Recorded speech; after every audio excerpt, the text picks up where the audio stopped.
오늘은 예수님께서 사망 권세를 깨고 살아나신 부활절입니다. 오늘 예수께서 살아나셨다, 이런 제목으로 하나님의 말씀 전하도록 하겠습니다. 지난 주일 종려 주일부터 주중 고난주간 특별 새벽 기도회를 진행하면서 마태복음의 말씀을 중심으로 예수님의 행적을 따라 하나님의 말씀을 전하고 고난을 묵상하였습니다. 제가 교회를 개척하고 부활주일에 어떤 말씀을 전했는가 한번 원고를 찾아보니까 지금까지 부활절에 마태복음, 마가복음, 누가복음에 있는 부활 사건을 가지고 말씀을 전하였더라고요. 유일하게 요한복음의 말씀을 가지고 부활절 설교를 하지 않아서 제가 오늘은 부활주일을 이전에 택하지 않았던 요한복음에 나와 있는 부활 사건을 중심으로 하나님의 말씀을 전하려고 합니다. 사도 요한이 자신의 관점으로 이 요한복음의 예수님의 부활을 어떻게 기록하고 있는지를 함께 살펴보도록 하겠습니다. 영어권에서는 부활절이 되면 이렇게 인사합니다. 해피 이스터, 해피 이스터. 해피라는 말이 행복하고 즐거운 부활절 되세요, 이런 의미 아니겠습니까? 굳이 거기에다가 해피라는 말을 붙인 이유는 바로 부활이라고 하는 예수님의 이 살아나신 사건, 부활절이 사람들에게 행복을 가져다 주기 때문이겠죠. 그런 의미에서 우리 한번 옆 사람 보면서요, 영어권처럼 한번 인사해 보겠습니다. 해피 이스터, 해피 이스터. 사랑하는 여러분, 예수님의 부활이 우리에게 행복이 되는 이유가 무엇이겠습니까? 세 가지로 잠깐 정리해서 말씀드리겠습니다. 첫 번째, 예수님의 부활로 사단의 권세를 멸하셨기 때문입니다. 예수님의 부활은 이 땅의 사단의 권세를 멸하는 사건이 되었습니다. 예수님께서 십자가에 달리신 시간이 오전 9시입니다. 3시간이 지난 정오부터 오후 3시까지 온 세상이 어둠에 묻혔습니다. 왜 세상이 어두워졌을까? 이것은 어둠과 죽음의 권세 세력인 사단이 자신의 대적이라고 생각했던 예수 그리스도를 십자가에 달려 죽임으로 인하여서 자신이 승리했다라고 하는 승리를 선포하는 의미가 어둠 속에 담겨져 있습니다. 하지만 이 사단의 승리는 3일을 넘기지 못했습니다. 예수님께서 무덤에 묻힌 지 3일째 되던 새벽에 예수님께서는 사망 권세를 깨고 다시 살아나셨기 때문입니다. 그런데 여러분, 이 승리는, 이 선포는 이미 창세기 때부터 예언되었던 하나님의 말씀입니다. 자, 우리 창세기 3장 15절을 읽어볼 텐데요, 제가 가로에 넣었던 것 같이 읽으면서 다 같이 합독하도록 하겠습니다. 시작. 내가 너로 여자와 원수가 되게 하고 내 후손도 여자의 후손과 원수가 되게 하리니 여자의 후손 예수님은 너 사단 머리를 상하게 할 것 부활이요, 너 사단은 그 예수님의 발꿈치를 상하게 할 것 십자가의 죽음이니라 하시고. 여러분 아시겠습니까? 예수 그리스도께서는 사단의 머리를 상하게 하고 이 사단은 예수님의 발꿈치, 즉 십자가의 고난을 당하게 하십니다. 물어볼까요? 발꿈치를 상하는 것이 치명타입니까? 머리를 상하는 것이 치명타입니까? 바로 머리를 상하는 것입니다. 그래서 예수 그리스도께서는 이 사망과 죽음을 이기시고 다시 살아나심으로 사단의 머리를 상하게 하셨습니다. 여러분, 사단은 머리가 없습니다. 그러니까 꼬랑지만 막 흔드는 거예요. 그래서 사단이 성도를 공격하는 것은 위협과 엄포일 뿐이지 실질적으로 우리의 생명을 해할 수 없다. 궁극적으로 승리가 보장된 것이 바로 예수 그리스도의 부활임을 기억하시기를 바랍니다. 두 번째, 예수님의 부활로 우리에게 부활 소망이 생겼습니다. 한번 따라해 볼까요? 부활 소망이 생겼다. 부활절의 가장 큰 행복 가운데 하나가 바로 이것입니다. 기독교가 다른 종교와 비교해서 유일한 가장 중요한 복음의 핵심 내용은 바로 이 사실입니다. 죽음을 이겼다는 거고, 즉 그 죽음을 이긴 것과 함께 우리에게 부활 소망이 생겼다라는 것입니다. 성도의 삶은 이 땅에서의 삶이 끝이 아닙니다.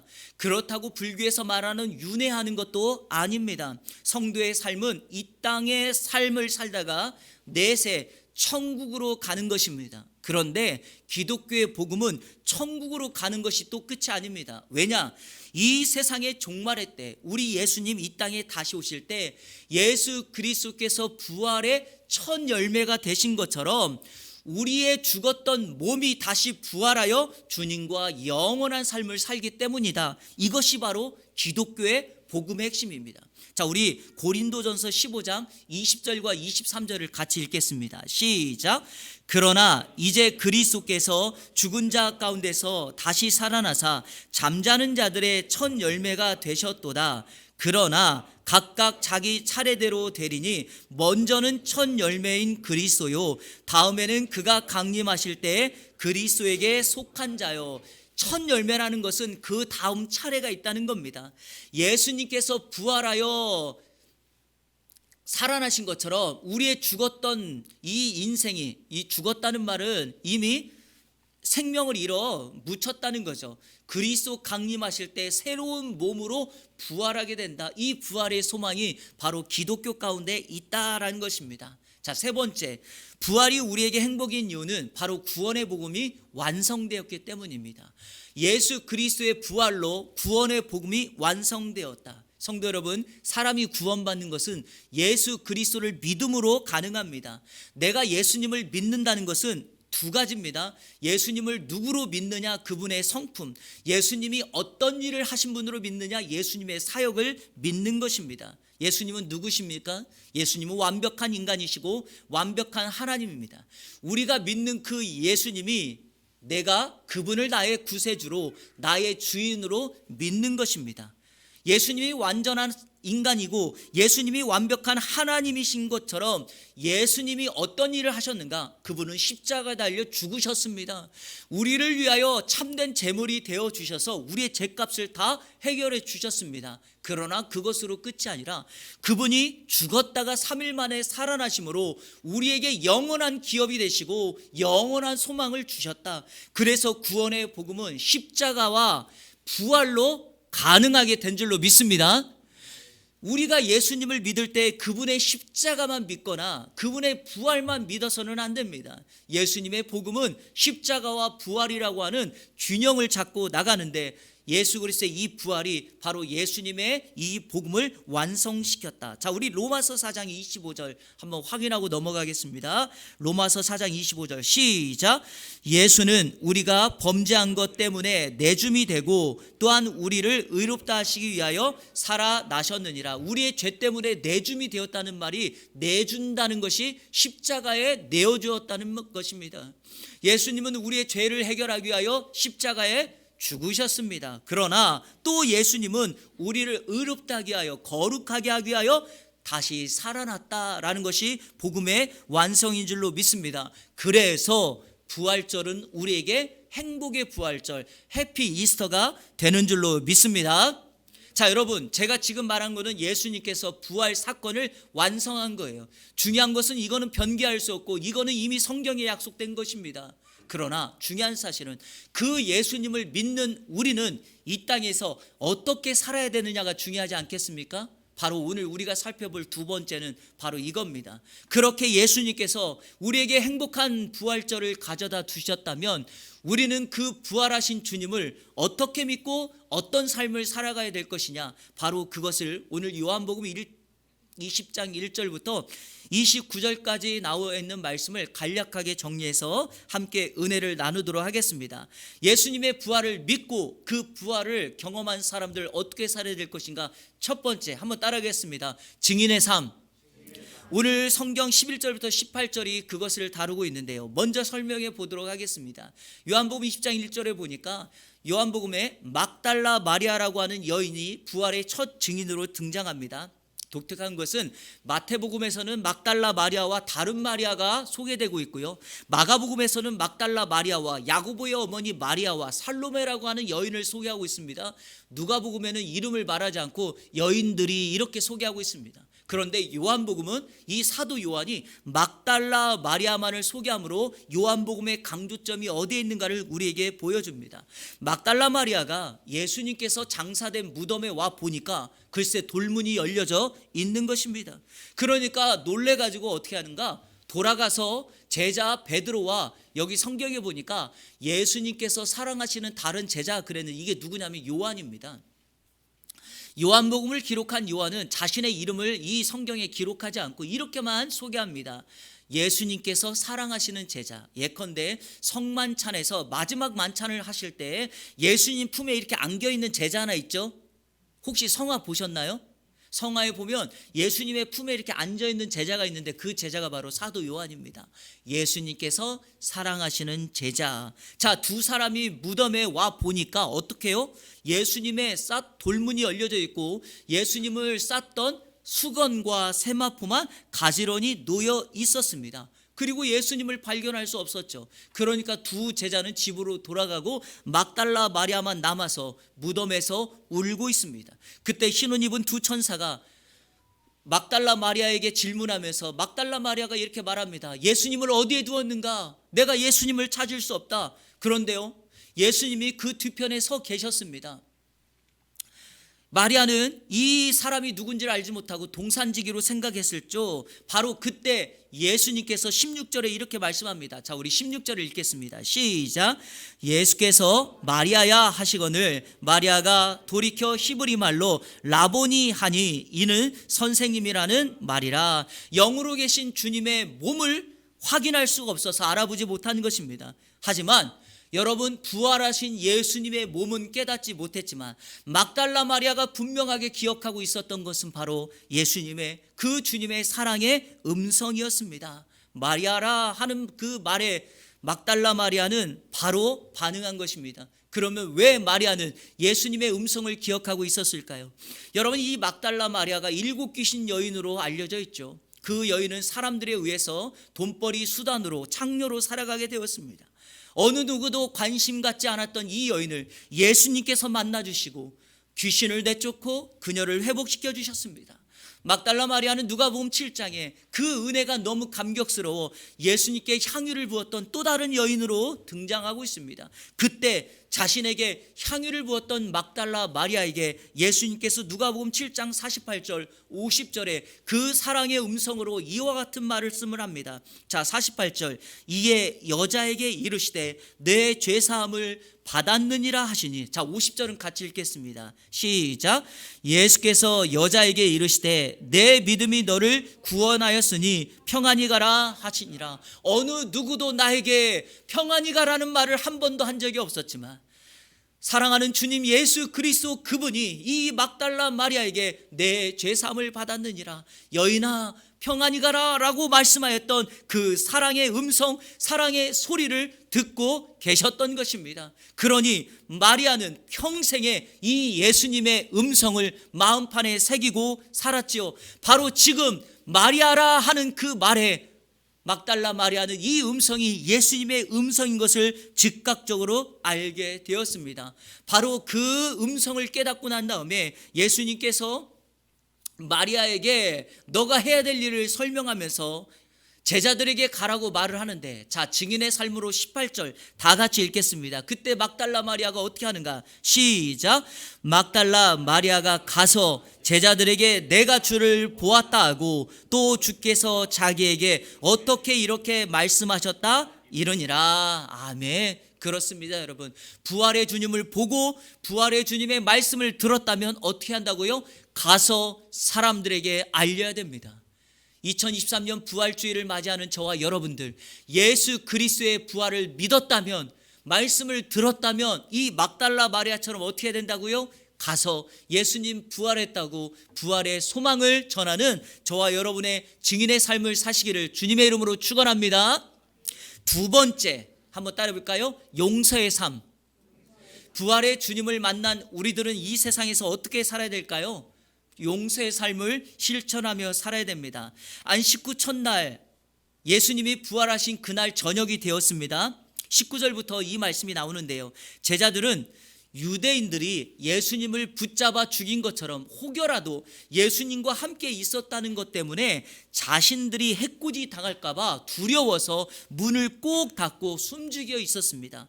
바로 그곳에 우리 주님이 찾아오신 것입니다. 놀라운 사실은 누가 문을 열어주지도 않았는데 부활하신 영이신 그분이 집 안으로 들어가셨습니다. 그리고 두려워 떨고 있는 이들에게 이렇게 말합니다. 너에게 평강이 있을지어다. 성도 여러분, 제가 고난주간에 두려움에 대한 이야기를 하지 않았습니까? 두려움은 믿음이 없기 때문에 생기는 거라고. 예수님께서 그들에게 평강을 선포했던 건 이 평강, 에이레네는 항상 관계 속에서 나오는 건데, 주님을 믿지 못하고 주님과의 관계가 신뢰가 없어졌기 때문에 두려워하고 있는 이들에게 너에게 평강이 있을지어다, 나와의 다시 한번 관계를 회복하라, 이렇게 말하면서 손과 옆구리를 보여주면서 못자국, 창자국을 보여주며 나는 부활의 실체인 죽었다가 살아난 너의 스승 예수다라고 하는 것을 그들에게 말합니다. 그리고 그들에게 해야 할 일을 요한복음 20장 21절부터 23절까지 소개합니다. 자, 한번 21절부터 23절까지 쭉 읽겠습니다. 시작. 예수께서 또 이르시되 너희에게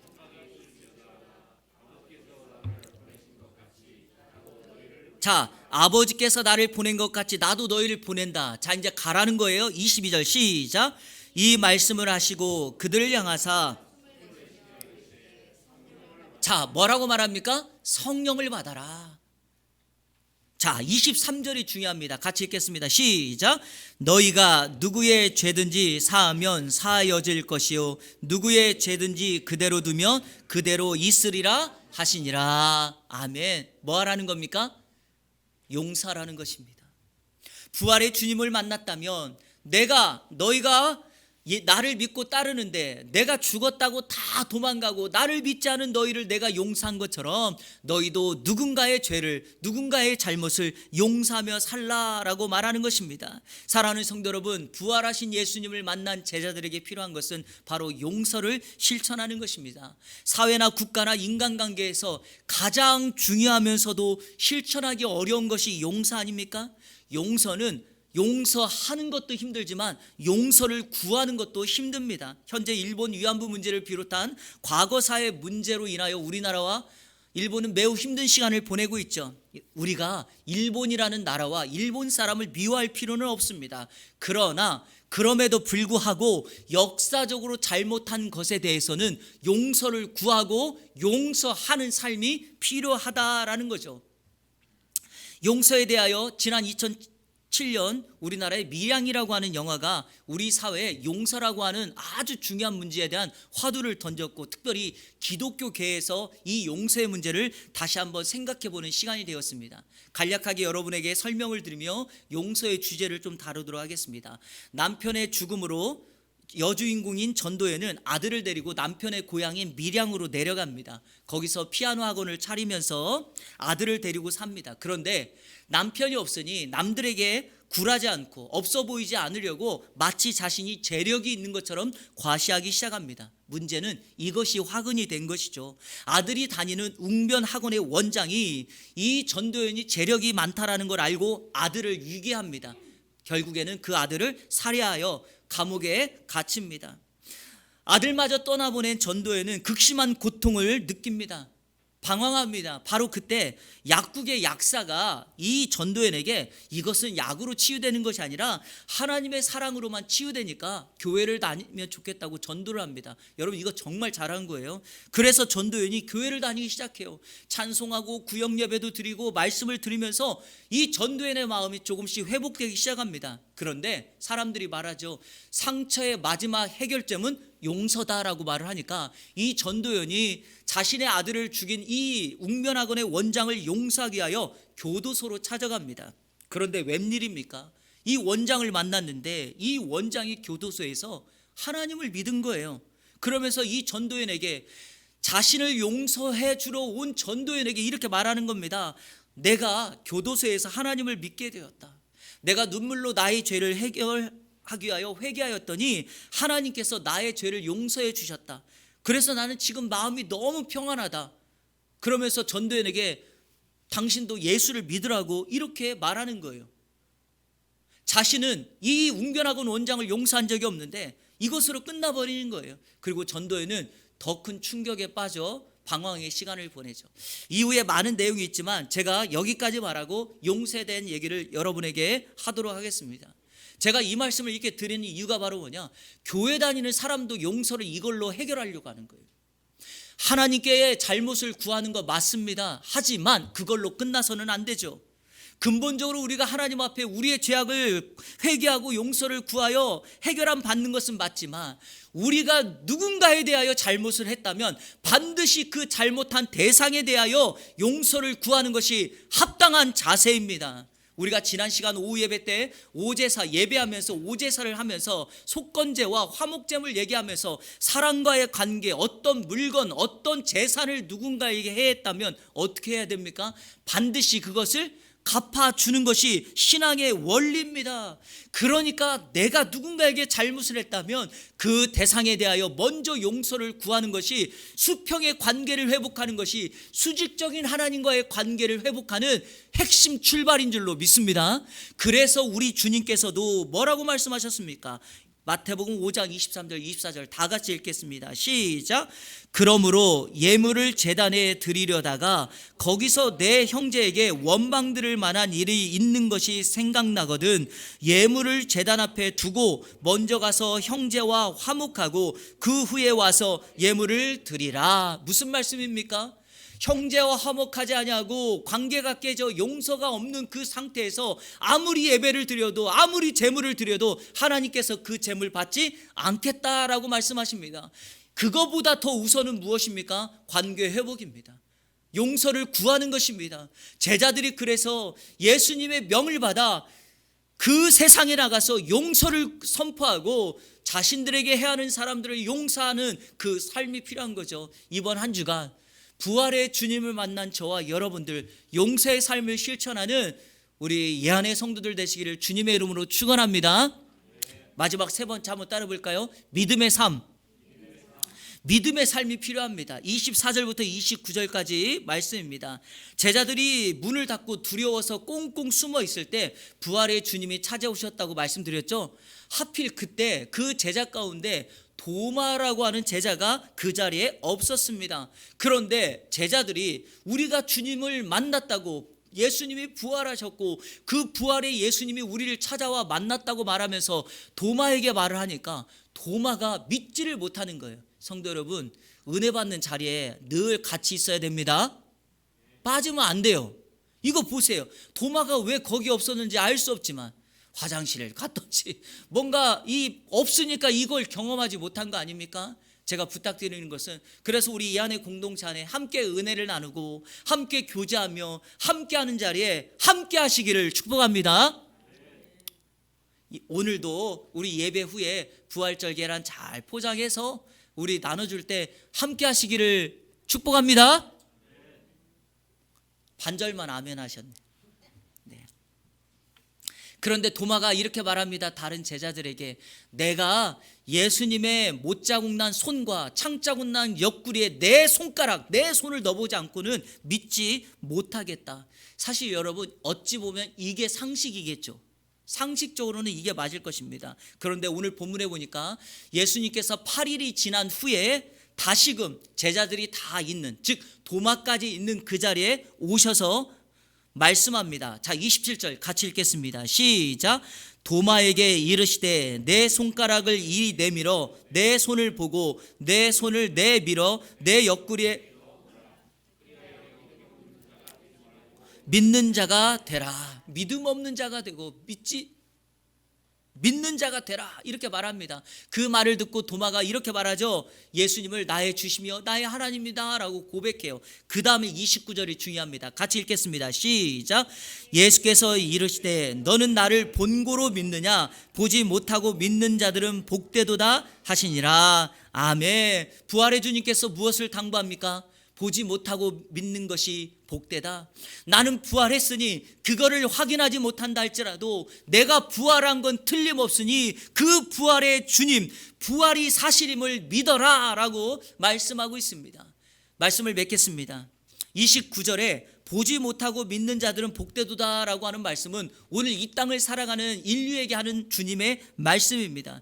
왜 주님이 이 세상에 있는 인류에게 이렇게 말하는 걸까요? 믿지 못하니까 그런 거예요. 의심하고 있으니까, 도마처럼 생각하니까 믿지 못하는 것입니다. 오늘 결론을 이 도마 이야기를 좀 하면서 마치려고 합니다. 성경에 보니까 이 도마를 디두모라 하는 도마, 그렇죠? 여러분, 디두모, 도마라고 하는 이름이 쌍둥이라는 말입니다. 그래서 이 도마는 쌍둥이에요. 그런데 여러분, 성경에서 혹시 도마의 쌍둥이를 보신 적이 있나요? 들은 적이 있나요? 도마의 쌍둥이가 누구라고 나옵니까? 안 나옵니다. 디두모라고 하는 말을 찾아보니까 성경에서 3번 등장해요. 첫 번째 요한복음 11장에 죽은 나사로를 살리는 사건에서 나사로가 죽었다, 이제 우리가 그리로 가자, 예수님은 나사로를 살리러 가자라고 말했더니 이 도마가 뭐라고 말하는 줄 아십니까? 우리가 예수와 함께 죽으러 가자, 죽으러 가시는 줄 알고 예수님을 오해합니다. 두 번째가 오늘 본문이고요. 세 번째가 요한복음 21장에 부활하신 주님이 제자들을 만났음에도 불구하고 이 제자들이 뭐하고 있나? 고기잡이 하러 간 거예요. 어부 출신이니까 디베라 바닷가로, 갈릴리 바닷가로 고기 잡으러 가고 있을 때 우리 주님이 사도 요한이 이 도마를 디두모라고 표현합니다. 그러니까 성경에서 디두모라고 하는 이름이 나올 때마다 의심하고 믿음 없는 사람으로 소개하고 있습니다. 그럼에도 불구하고 이 도마, 이 디두모의 쌍둥이가 나오지 않고 있다는 거죠. 그러면 왜 사도 요한은, 왜 성경은 이 도마의 쌍둥이 형제를 말하고 있지 않는가? 바로 그 쌍둥이가 의심하고 있는 우리이기 때문입니다. 바로 이 쌍둥이가 누구냐? 도마와 같이 믿음 없음, 도마와 같이 의심하고 있는 나를 상징하기 위한 주님의 메시지입니다.